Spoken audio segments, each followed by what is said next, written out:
Hi everybody.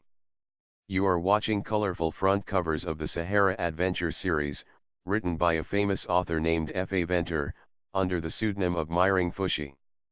The first edition's front covers of each book, first published in the 1950s, is placed next to the newer editions that was published again during the 80s and 90s. Only 37 of the original 40 books was published with the second edition.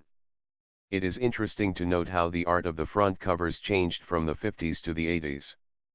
Up next. While you are watching the rest of the beautiful front covers, you can now listen to a short extract from one of the Sahara Adventure storybooks. This extract was taken from the first book in the series of 40 books, named Witch of the Sahara. This book is already available for download and 6 more books follow soon. Here is the Witch of the Sahara extract by Myring Fushi and translated by Chris Briston. The hill was next to the staggering cliffs, where the mountain eagles nested.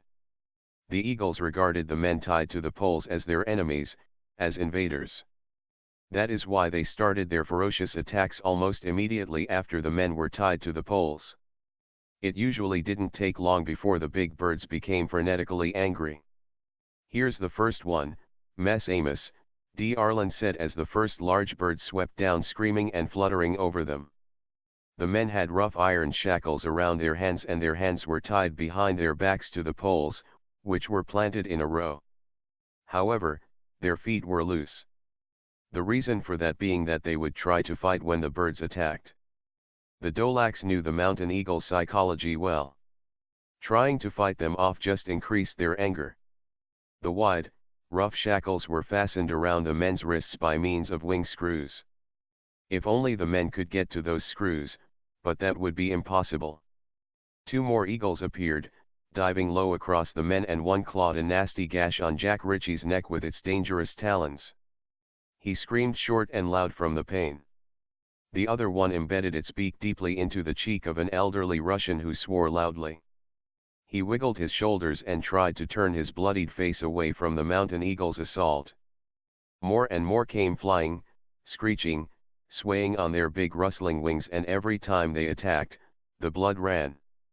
The men swung their bodies backwards and tried to kick the brutes, but it only worsened their anger.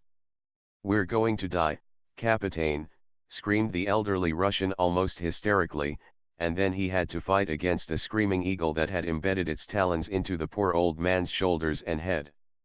D. Arlen strained and shook his shackles but felt at once how it cut the skin of his wrists further away. It felt as if a red-hot iron band had been beaten around his wrists. Thanks for watching. Hope you enjoyed the colorful front covers and listening to the short abstract.